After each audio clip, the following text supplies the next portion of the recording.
Good morning everyone and welcome to Liverpool Chamber of Commerce's latest panel event session from our Future Beyond COVID series, live from the MSP studios in Bootle.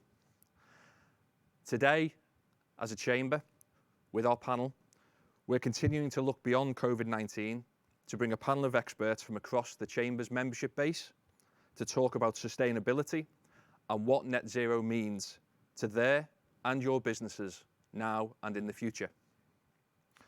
It's fair to say that the low carbon and net zero ambitions in the UK, and indeed the world, were already becoming an enormous priority for government and business prior to the onset of COVID-19. National goals have been set by the UK to be carbon neutral by 2050. The Liverpool City region has initiated targets to achieve that status even sooner than that. And the prevalence of climate change activism, the focus of today's politicians on even this week with the Paris climate accords, it's really heightened the importance of the issue in everyone's consciousness. The UK low carbon economy is expected to grow by 11% over the coming decade, 4 times faster than the rest of the economy. Turnover in the low carbon sector in the UK in 2018 was estimated at £46.7 billion, with employment over 224,000 people. In the Liverpool City region, the sector employs over 22,000 people in 1,400 companies and is worth over £2 billion per year. It's an enormous growth market. In 2019, the Liverpool City Council, along with 277 other local authorities, declared a climate emergency.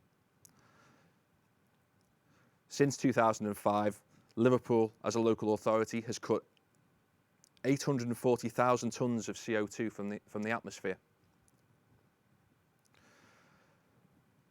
We're now going to introduce today's panel, who will give us their insights into this incredibly important issue and ask them, what does it mean for business? We'll focus upon the implications of the net zero objectives and cover a number of topics and perspectives relating to energy, utilities, waste, ICT, transport, skills and infrastructure. We'll touch upon some of the macroeconomic issues we've already introduced, but we will really focus upon our panel's lived experience within their business of adapting to and capitalising upon their particular business challenge and opportunity. We really hope you as an audience enjoy this session and find it informative and inspiring. So to our panel, and good morning everyone. It's really good to have you here joining us this morning. I'd like to introduce Georgina Penfold, Director Public Service and Policy at Inspired Energy. Good morning, Georgina. Morning, Paul. I'd like to introduce Richard Potts, who's Area Director for Morgan Sindall. Good morning, Richard. Morning, Paul. I'd like to introduce Alex Marshall, Group Marketing and Compliance Director at Clarke Energy. Good morning, Paul. To Mark Thompson, Director Consulting Services for CGI. Good morning, Mark. Morning. And long-term friend of the Chamber, Tony Seasman, Project Manager for Clean Growth UK at Liverpool John Moores University. Good to see you, Tony. Good morning, Paul. Thanks for having me. So, Tony, if I can come to you first, I'm going to ask each of the panel members to introduce themselves and give a very short summary to tell us a bit about why sustainability and environmental matters are so important to you and to your organisation. Tony, if I can invite you to respond, please. Sure, thanks, Paul. Good morning, everyone. Thanks for inviting me along today. On a personal level, sustainability has essentially been my career path for a long time. Started off working with the Liverpool Chamber of Commerce and business associations. And then I went to work for Groundwork, where we were delivering Objective 1 funded projects, Merseyside Business Environment Network, amongst others, Northwest Supply Chain Bureau, looking at supply chain initiatives. So essentially it was getting businesses to look at resource efficiency, environmental management, and it was just something that struck a real chord with me about 20 years ago. So I started getting into that area as a path for my career. I've then generally worked with SMEs for most of that time. A lot of the time it's been a part of the RDF funding, so it's in the business support arena. So sustainability for me is extremely important. Back in the day, we'd call it forward business thinking, because it wasn't necessarily something that everybody was talking about 20 years ago, but it is something now that it's on their agenda, and what do we do about it, which is good.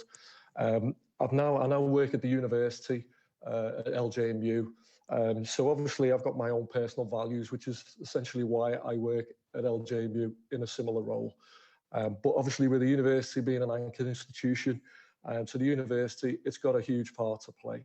You know, anchored institution in the city region, we look towards the combined authority and what the plan is for the city region, and we want to be a part of that. We want to get our own house in order and become carbon net zero ourselves as an institution, but we also want to help others across the city region and how we do that. And that will always be SME engagement and working with businesses to look at how they can reduce their greenhouse gas emissions and work forward in this area. But it's also kind of like the strength of the university with applied research is that it can actually bring multidisciplinary functions together, because a lot of these major industrial issues that we get involved with in like real kind of like big research areas with, you know, transport, housing, maritime, you know, there's a lot that we do at the university, but it's bringing that multidisciplinary function together. We have a huge part to play with skills, innovation, research. Thanks, Paul. Totally, thanks very much. That was a fantastic introduction. I'm sure we'll pick up some of those themes as we go through the subsequent panel discussion. Georgina, if I can come to you, please, with the same question. Hi, Paul. Hello, Liverpool. So my name's Georgina. I work for Inspired Energy. We are the UK's largest energy and environmental consultancy. So what we do is help businesses to understand, adapt and reduce costs associated with their energy usage. Personally, the area that I look after is policy and regulation. So whilst it does mean I sort of spend my life looking at legislation on environmental policy for a living, which makes me very popular at parties, I'm actually lucky to really enjoy what I do. And what I enjoy most about it is the practical application of that policy. So really kind of understanding how businesses can adapt to challenges like net zero and see it as a positive rather than something that's being done to them. Specifically, kind of 2021 looks to be a very exciting year. Energy policy white paper published just before Christmas set out a very interesting suite of policy events in the run-up to the UK hosting the climate conference COP26 in Glasgow in November. So that'll keep us busy. Lots to talk about. Thank you, Georgina. That's absolutely brilliant as a starting point from yourself as well. And you know, COP22 and the Energy White Paper is again just re-emphasises how high this is in the public consciousness at the moment. Richard, if I can come to you, please. Thanks, Paul. Yeah, I'm Richard Potts, Area Director for Morgan Sindall, sort of in the Liverpool City region, you know, responsible for, I suppose, finding and delivering construction projects, you know, across the sort of northwest, this sort of west side of from the M6 this side to Merseyside side. There's some interesting facts I thought I'd share, which is sort of highlights the importance of this issue to the construction industry as a whole, really. 45% of the UK carbon is actually produced through the construction industry and maintenance, you know, of the built environment. It's a huge issue. And obviously we're a massive industry which transports materials and people, you know, around the country, and apparently 20% of the UK's carbon emissions are from transport. Again, a huge issue for us. Another big issue for us is the production of materials. And again, just some interesting facts, really, I think, just to put it all into a bit of context in relationship to construction. You know, there's 6 tons of material we use for every single person in the UK. to continue in our industry, which is a huge amount. And unfortunately, we're still poor at using it efficiently, and we still throw about 13% of that away, unused. So it's a really, really important. I can't understate how important this issue is to the construction industry. Really, it produces about 8.5 million tons a year. Last year, I think in 2019, we as a business alone travelled about 7.1 million miles. Just in our own staff travelling to and from places of work. It's such a big issue. So our main focus has been in the sort of reduction of waste, which I've just identified why that's such a big issue for us, and reduction of the use of carbon fuels. Again, in both transport and getting materials to and from projects. And we've sort of done that. We've taken some initial steps, I suppose, in trying to really sort of focus in on localism, which I think is a really important aspect of the environment, using local supply chain, minimizing that sort of transport use, using sort of local people and local businesses, to sort of improve our sort of carbon footprint in that way. I think what that also does for us, and I think another really important aspect of taking this whole net carbon zero agenda forward, is engagement with education, obviously, establishments from schools through to universities, which we're obviously getting involved with all the time, and we want to encourage people into the industry to innovate and continue to help us, reduce our carbon footprint in the construction industry. And we haven't done too bad as a business. We've managed to, I think, reduce in about 10 years nearly by 50% our carbon output, but it's still a lot. We're still producing about 27,000 tons, a year, which is still too much, isn't it? We're working towards that being zero. So our next step, I suppose, and I'll be interested on the other panel's view on this, is our focus on embodied carbon. We really are starting to look at early stage specification, product specification, looking at what those products have with regards to sort of embodied carbon, and trying to influence design now in order that we can really sort of move forward much more efficiently and effectively to really get that carbon down. So they're probably the three main areas, Paul, that we're focused on, is reduction of use of carbon fuels, reduction of our waste, and now sort of specification and design of sort of products that are really sort of focused on reducing their embodied carbon. And because the last thing on our list is offsetting. We truly believe that planting trees is great, but it should be the very, very last thing that we should be considering when working towards a net zero agenda. So.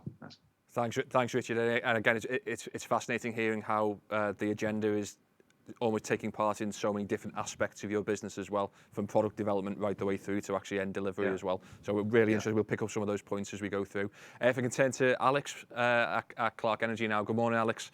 Same question for you, please. Thank you for that. So to give you some context, Clarke Energy is an international specialist in distributed power generation. Our headquarters are located close to Liverpool in Knowsley. We have over 7 gigawatts of power installed across 27 countries. 1.4 gigawatts of this is wholly renewable. We were one of the UK market leaders in one of the first widely deployed renewable energy technologies, and this was power from landfill gas. We also work on biogas from waste plants, power from biogas at wastewater treatment facilities like United Utilities, landfill sites. We're also moving into biogas upgrading. So biogas consists of methane and CO2. Take the CO2 out of that and you can use it into the grid or for vehicles. A significant part of our business has been supplying CHP plants connected to the grid. And they generate a high efficiency and they've typically been a carbon reducer. That will be the case until around 2030, at which point in time, this will really depend upon what's in the gas grid. So how much of this talk about net zero is going to move towards us changing the way we act? So the gas grid at the moment contains mainly natural gas, and there's a view that this is going to change to hydrogen, natural gas, and hydrogen and renewable natural gas. We also supply grid balancing stations. So with more and more renewables going onto the grid, the problem is this doesn't link to when people want their cup of tea. So the wind doesn't blow and the sun doesn't shine necessarily when you want to watch your favorite television program or you want to make your brews in the morning. So you need a way of balancing that, and we can help to provide that. So our core skill set as a business is engineering, installation, and maintenance. Looking at net zero, it's a huge opportunity and also a huge risk to business. And we see the speed of change potentially is going to be immense, and we all need to get ready for this, depending upon which industry you're in. I mean, even this week, Biden has just signed the US back up to the US Paris Climate Accords. From an industry sector, power generation has led the way in decarbonising the UK economy, but there's still further to go. I think, like Richard mentioned, there's a lot of other industries that need to start making their inroads into these sectors as well to really deliver net zero carbon. Thanks, Alex. Really excellent input to start with, and again, we'll pick up a lot of those threads in the subsequent discussion. Finally, can I introduce Mark from CGI and invite you to say a few words at the start, please. Yeah, hi everybody. Yeah, great to be on this session today. So I'm a director at CGI, who are a global tech firm. To start with myself, first of all, I've had 26 years working in the energy industry, including working for National Grid for 10 years and a range of different energy suppliers. But from a personal perspective, I'd say my whole focus around sustainability started in 2008 when I spent a few years out in New Zealand, rolling out smart metering. And I think from a cultural point of view in New Zealand, they've got a lot of it right already. So it was really good for me to get engaged with the whole energy efficiency side and how the whole supply chain works in New Zealand. Since then, I've been back in the UK and I'm working for CGI, like I said, a global tech firm. And we pride ourselves in working in a metro model. And I think metro being regional is very, very important when you start to look at the net zero agenda. It's all about collaboration within the region and bringing some of the lessons we've had coming out of the likes of the energy market into public sector and local authorities, in housing associations, in healthcare. And we typically get involved in sort of large infrastructure projects around the technology side of things. So to give you an example, CGI is sitting at the heart of the smart meter rollout in the UK. And we're also supporting a number of local authorities, certainly north of the border in Scotland, with their smart city programs. So starting to look at how smart metering, smart grid, smart cities can all come together is very, very important. I think one of the things we're learning from that is engagement is key. If you look within any region, you've got the citizens and then you've got the businesses. So from business point of view, you can address some of that through policy, but to engage citizens on a net zero journey is very, very hard. There's a whole range of personas, from the youth to the digitally engaged to the non-digitally engaged. And that's a really important point to focus on within a region. And one of the things that CGI did in September last year is for the 4th year running, we sponsored the Northumbria Water Innovation Festival. And we basically brought together a collaboration across many sectors. So we had local authorities, housing associations, global technology firms, utility companies, and we ran a week-long design sprint on how we could use data and technology to drive towards net zero. And it was, quite frankly, mind-blowing to see that when you get that diverse range of people with all different opinions together, there was a few solutions that came out of that, which we're trying to take forward, which were, I would say, groundbreaking. And I think the collaboration aspect of that has been at the heart of everything. Regional collaboration across sectors and using data and technology to get to a position. And the final thing I'd say is I think we have a real opportunity right now because there is a new baseline that has been set by a global pandemic. And we have an opportunity when we come back to acknowledge that baseline and use it as a way to track not only our businesses, but also the citizens within every region and the engagement they now have around net zero, which probably wouldn't be where it was if it wasn't for the global pandemic.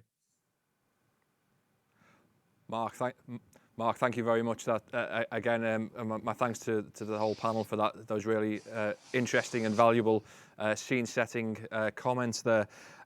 So let's bring it down to what it means for business. And it's been great to hear your own individual stories. But can you be both a successful business and a green and sustainable one? And how does this apply to businesses of different sizes? So, can you be both a small business and also sustainable? Would anyone like to take this as as an opening question? Richard, please.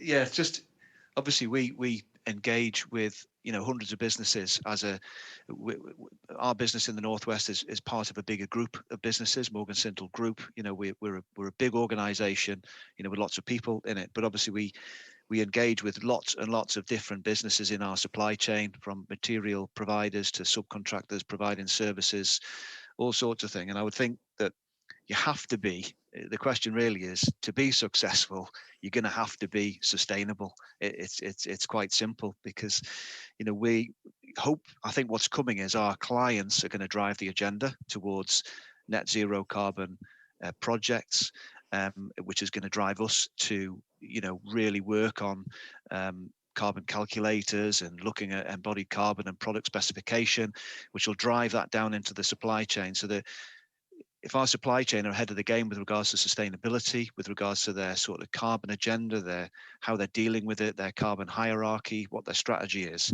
just going to give them a lot more opportunities, as I see it, in the future. So it's a fairly simple sort of question. And one aspect is you're going to have to be sustainable. You're going to have to be able to demonstrate to your clients, whoever that is, us to our client, supply chain to us, to demonstrate that they can really deliver against these things. So that's sort of where I am with it. Mark, you wanted to come in at that? I was just going to say, I mean, I can't, I completely support what you say. And one of the things I was going to mention is we're seeing increasingly, when people are asking, for you to tender in, particularly if it's a business, it's built in, right? You're not going to have a choice. You have to answer the question. We are being forced as an organisation to prove that we have this in hand, and to show as an organisation, not only can we help other people on their journey towards net zero, but that we as an organisation ourselves are doing it. So I don't think the size of the company, really matters. Everyone is going to have to do it. It's just a case of getting on the journey and doing it as quickly as possible, I think. And Georgina, you will have a particular perspective from a policy angle, I would imagine. Yeah, policy and consumer as well. Obviously, kind of we are an energy consultancy, but we act entirely on behalf of business consumers. So I think both Richard and Mark have made some really excellent points, and I don't think anyone on this panel is going to say no to that question. Actually, I think we probably agree that business not only can be sustainable and successful, but I would say has to be sustainable to be successful, particularly as we come into this sort of post-COVID, hopefully green economy sort of recovery phase. Looking at market research was carried out by an organisation called Edelman last year. They survey lots of people to find out kind of what they feel about the different things. 84% of people that responded to that survey said that they expect their business leaders to actively influence environmental and social policy, and to do this by leading by example. 64% of consumers are what we call belief-driven buyers. So that means that people will prefer, if they can, if it doesn't disadvantage them, to make the sustainable choice the local choice.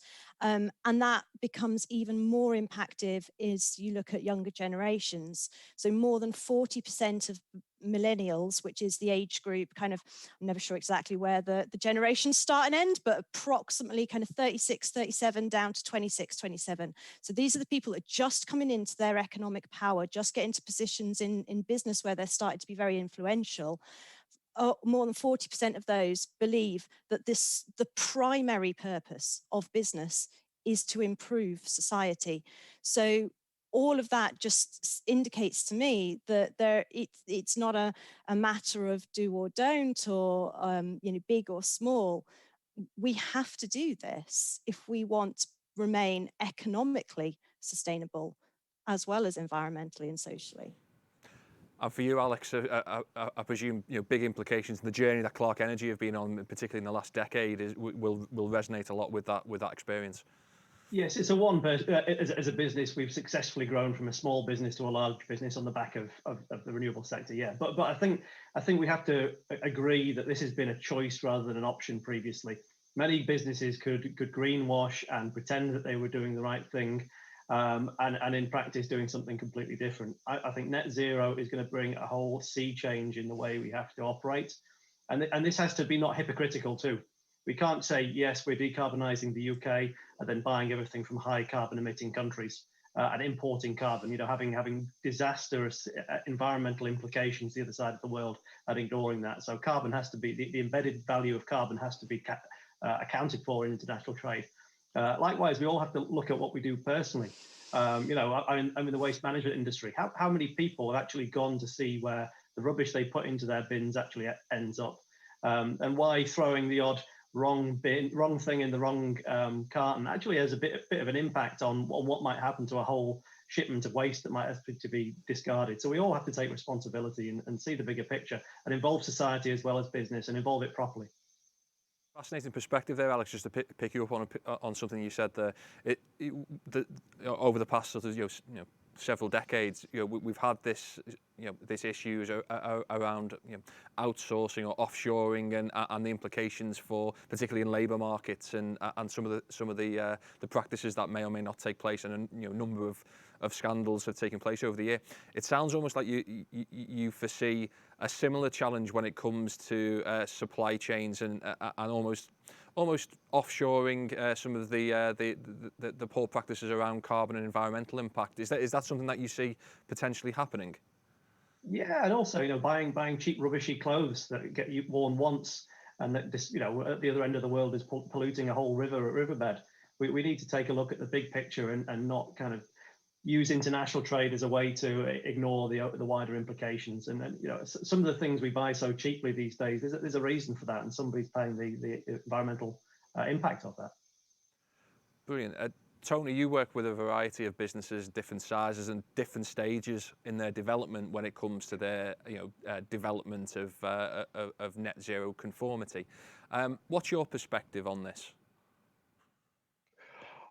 I agree with the panel, but to add something to it, it's always made good business sense. So if you look at your environmental impacts, whether it's energy waste, reducing that is going to come off your bottom line. So it's always been a positive message from day one that I've got involved with it. And it still does today. And I agree with the panel. There's opportunities to this. There's access to new markets. There's actually staying in a supply chain. If you want to stay in a supply chain and there's pressure coming down from up top, then you have to do the right thing. But also with businesses, whether they're small or big, I mean, we go into help businesses at different levels, as you know, Paul. Small businesses in an office setting, there's still something they can do, and there's still a narrative that they can actually project to their stakeholders, and they can engage. And it's all about sharing best practice. It's all about coming together, sharing values, and if we all push in the right direction, then we can all feel like that we're taking on playing our part in a bigger picture, if you like. So as you say, with sustainability, it's not just environment. I tend to focus a lot more on the environment because obviously that's what we're doing at the university in our department. But it's actually, there's a lot that you can do socially. You can embed SDGs into your business. Again, you can promote these because a lot of businesses are actually doing some of these things anyway. We go into businesses, they're looking for efficiencies because that's what a business does. So, but they're not telling anyone about it. So it is a mixed picture when you go into business. And obviously when you go into a manufacturer, there's a lot more you can get your teeth into. But that shouldn't put any business off doing what they can and promoting that to the stakeholders. Both you and Alex have just made reference to almost like the microeconomic, even down to the personal contributions that you can make to this particular agenda. And Tony, I thought, given you're so ingrained in the local environment, around our next question, we've got microeconomic things that we can do, but there's also the macro. And the city region, there's a number of objectives around hydrogen, around tidal power. I just wonder your perspective on how the sector and how the economy is adapting to that. I think they're stepping up to the challenge. I think there's sometimes situations where you're looking for a lead or looking for something to unlock. If I take an example, we've done an event this week called Low Carbon Homes Event, and it's about retrofit.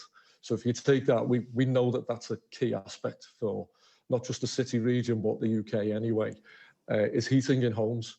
So when you think about the challenges that come with that, it is about government making policy decisions to stimulate some demand, but we know that it needs to be tackled. So I think a lot of things seem to be at that level where we know what needs doing, but we do need some decisions and leadership to kind of unlock the potential in that. I mean, we're talking about, if you take retrofit, which isn't necessarily as sexy as new build and design and architecture, but it still should be a very secure career option for young people nowadays. It should be something that there should be a 25-year plan on this to look at how we retrofit homes. So I do feel that there's going to be a huge tipping point, because a lot of the things that we're talking about now are extremely positive and moving in the right direction.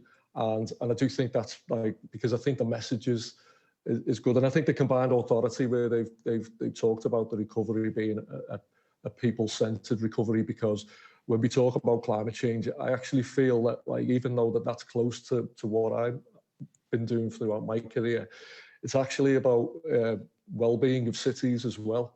It's more about people. If you can tackle that, then the rest, it's all joined up and the rest will all slot into place, if that makes sense.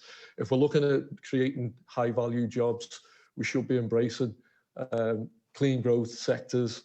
You know, you've got offshore here. We've almost got the conurbation here to be able to be a sustainable city region. We've got winds, we've got water for hydrogen, we've actually got all the assets there. So it does take a little bit of strategic thought to pull it all together. But we've certainly got a lot to be excited about in the future, because Liverpool City Region has got some key assets that they can pull together and really take a lead on this. Would anyone else like to come in on either Liverpool City Region plans or maybe even the national policy agenda in terms of how the sector is adapting? Georgina. Yeah, sure. Thanks, Paul. So looking at Liverpool, it's about 60% of the economy in Liverpool, correct me if I'm wrong, Paul, is service oriented, which is great in good times, but it probably means that as a region, you've suffered more than some others as a result of kind of what's happened over 2020 and looking forward to 2021. If we look sort of specifically at policy, we're seeing that the government are really keen to focus on a lot of the energy efficiency thing that Tony has just spoken so passionately about. We're expecting within the sort of first few months of this year to get a new strategy on heat and buildings, which we're expecting will really tighten requirements on energy efficiency. A new strategy on industrial decarbonisation, which we're expecting will release a lot of funding, but also tighten requirements on industry to reduce their emissions. We're expecting legislation to regulate heat networks, and I think heat often gets forgotten, not by people like Alex, of course, but at a more kind of national level, we talk a lot about renewables and wind farms, and we forget about heat, but it's very, very important. And we're expecting to see kind of higher standards required for energy efficiency in both domestic and non-domestic buildings. So requiring you kind of more and more importance to be put on things like installation, sort of self-generation, etc. Keep Richard's lot very busy. Now that has both positives and negatives. The positives are that it should stimulate careers in those areas and really actually provide an opportunity for small businesses all the way up through the supply chain to the big boys to really deliver infrastructure, homes and commercial rents, properties that are a nice environment for people to live and work in and also have a minimal environmental impact. So if Liverpool gets it right, there are a lot of opportunities out there. There's also funding. The Liverpool City Region does provide funding for small and medium-sized enterprises. So use the resources, speak to the chamber, speak to the council, use what's out there, because there's a lot of good stuff happening in Liverpool and a lot of opportunity at the moment as well. Thanks, Georgina. A lot of discussion there, I suppose, about physical infrastructure and how that's changing. And Mark, we had a conversation yesterday about some of your work around data. I just wonder if you could maybe articulate some thoughts around the importance or the opportunities around data in this particular agenda. Yeah, I think it's both data and technology. I think as an organisation or as a citizen, if you look out there on the sort of applications that are available to get your own carbon score, whether it's as a business or as an individual, there's all sorts of things that you can use. But the problem is, unless people and businesses can get access to that data in a friction-free manner, where they're not having to go through getting access to bills, manual data input, dragging the data through, if there was a way across some of the key areas of carbon, such as transport, waste and energy, you can identify yourself as an individual or a business and all that information can come in. I think then when you get the baseline, it's easier to move forward because you've got a view of where you are, you've got a view of where you get to, and then it's all about the incentivization. So there's two aspects of it in the work that I've been involved in. One is, how do we ensure that citizens and businesses can get access to carbon data in a friction-free manner, put the least amount of information in as possible, and get that data from existing industry sources? A lot of this data is already there. You shouldn't be having to manually input it. And then the second point is, if you get your baseline of data and it's continually updated, how do you then incentivize people to improve? And you have to have different incentives based on whether they're businesses, whether they're individuals, whether they're different types of individuals. And I think one of the ultimate goals in all of that is, how can you building back greener at a regional level into those incentives? So if I'm in the Liverpool region and I don't have a great carbon score as an individual, can I get access to cheaper, greener products and services supplied from within Liverpool? And I think that's a really good way to start to think about some of this.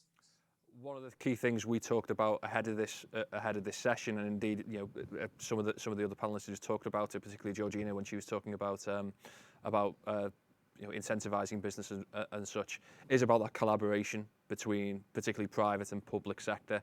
And I just wonder, I know a lot of your work personally has been done in the northeast of England, but maybe some thoughts just in terms of your experience of how that collaboration has maybe enabled some of the improvements that we've talked about, and the opportunities that are ahead. How can that collaboration between private and public really start to catalyse this for the wider business community?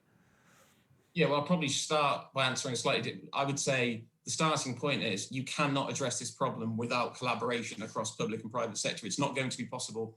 Certainly what we're seeing definitely coming in from the energy industry is there's a lot of data in and around the energy industry, one of the biggest areas around carbon, that isn't shared in the public sector. So how do we enable some of those public sector organisations, specifically healthcare and local authorities, to get access to data that's already out there about their region, about the citizens and businesses within their region? And that's only happened through the collaboration that we've started to do. So we see when we get those organisations in a room together, the realisation of how easy the problem is to fix if we all just opened up a little bit, shared the models that we have, shared some of the data that we had, and tried to understand how we could move it forward.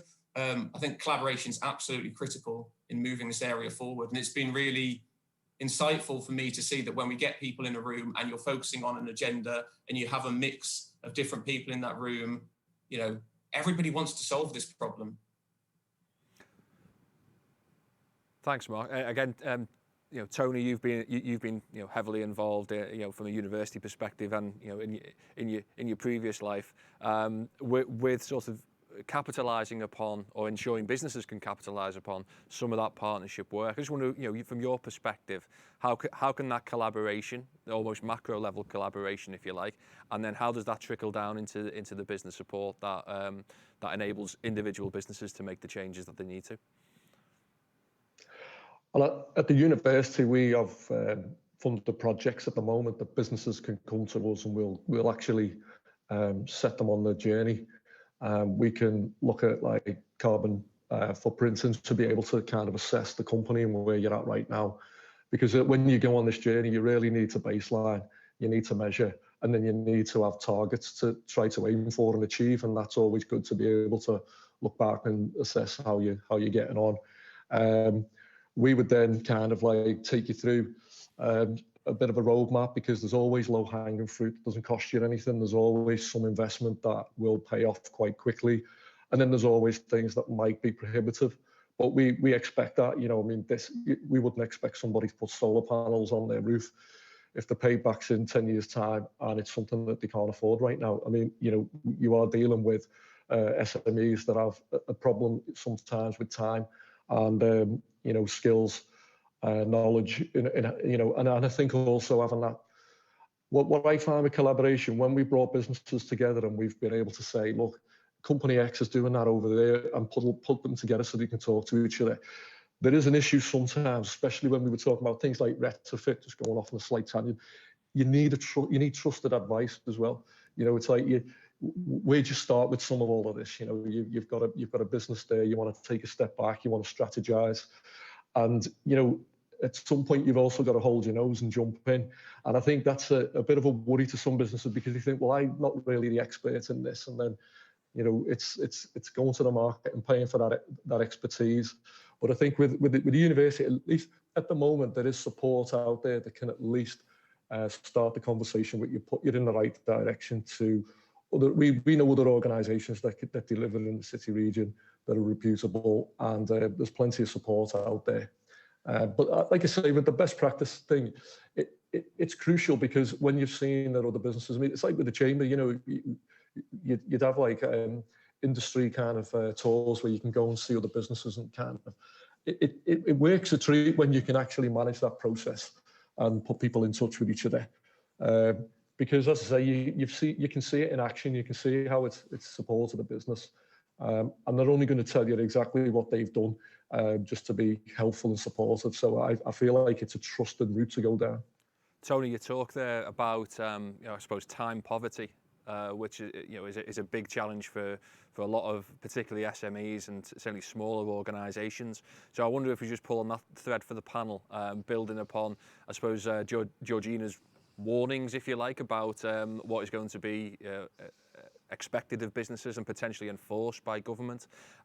Richard talked earlier about the supply chain for Morgan Sindall, and almost the expectations of, first of all, customers, but also supply chains. So thinking about, you know, ESG, environmental, social, and governance, you know, it seems to be, you know, particularly in vogue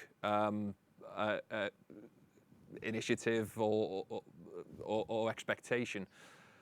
Just wonder, for you all, what do you think these principles mean for businesses in the context of net zero aspirations? Georgina, I know you were particularly keen to discuss it, to discuss ESG.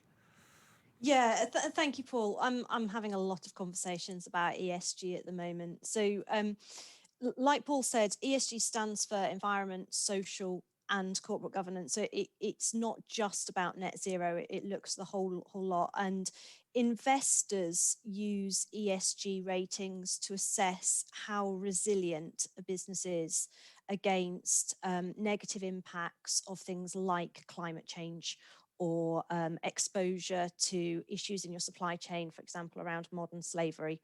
And by assessing your exposure to these kind of dangers, they determine whether or not you're a business that they want to invest in or not. So having a good ESG rating will not only kind of make you more attractive to consumers and buyers, like I talked about earlier, but it also helps your business to be more attractive to secure investment. So I would say it's incredibly important for business. It's also kind of increasingly being driven by legislation and by expectation. There's a lot of work going on at the moment to make reporting, disclosure, understanding your energy, your carbon, knowing your data, like Mark has touched on, and being able to articulate what that data means in real life for your business. A lot of things happening around that. So we'd encourage businesses to start to get a grip on these things if you don't already. But don't forget the social bit either. So we saw Unilever announced earlier in the week that everyone in their supply chain now has to pay the living wage.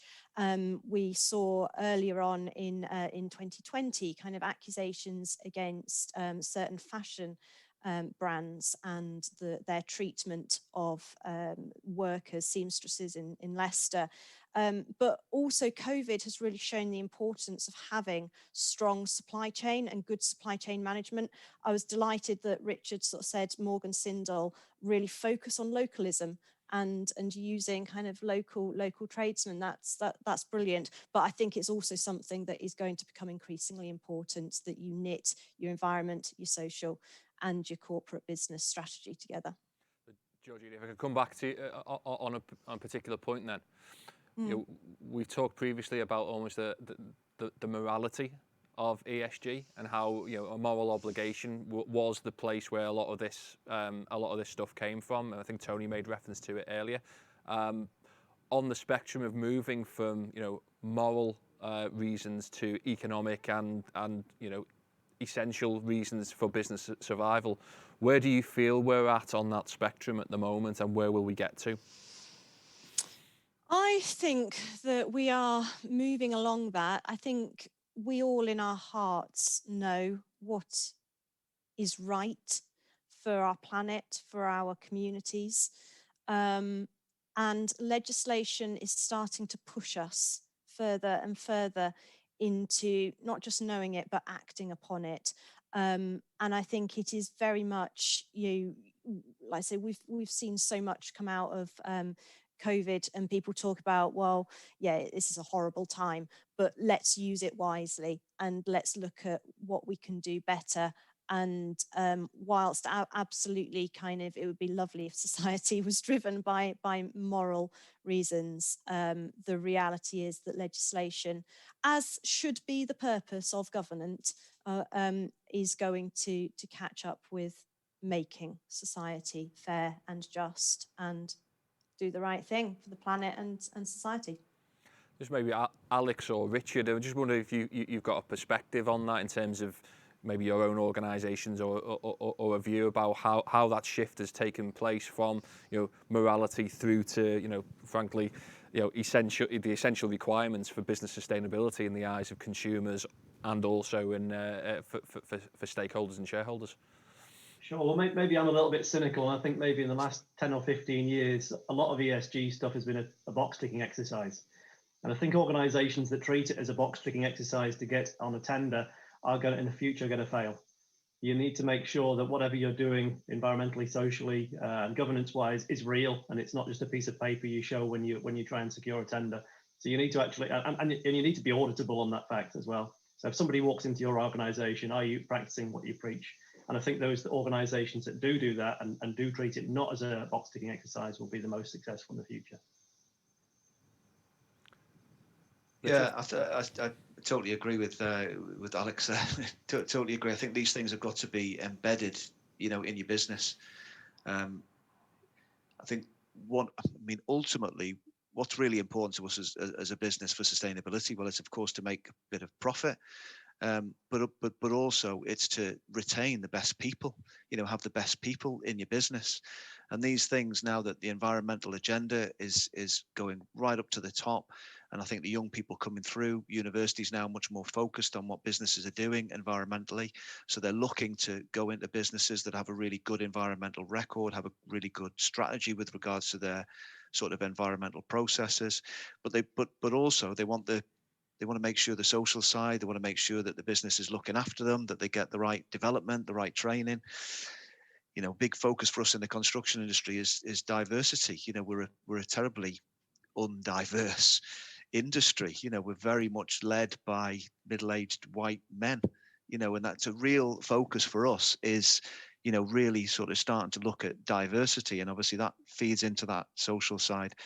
So yeah, I think to be a successful organization now, to get the best people into your business and to retain those people in your business and for them to be innovative and to make you stand out, then I think if you're applying the ESG principles in your business and setting them within your business plan, then you're on the right track. Particularly interested around some of the concepts that both you and Alex talked about there, and I might actually ask Georgina on this one. With any sort of compulsion from government, you quite correctly said about the role of government is to do that. When we get onto the question of enforcement, where do you see that enforcement coming down? Is it going to be, how is that going to be enacted? Is it in the consumer market? Is it through legal legislative means? How do you see some of that enforcement taking place? It's largely coming at the moment through enhanced requirements for businesses to disclose. There's already requirements for businesses above a certain size to publish their energy and carbon data alongside their annual finances.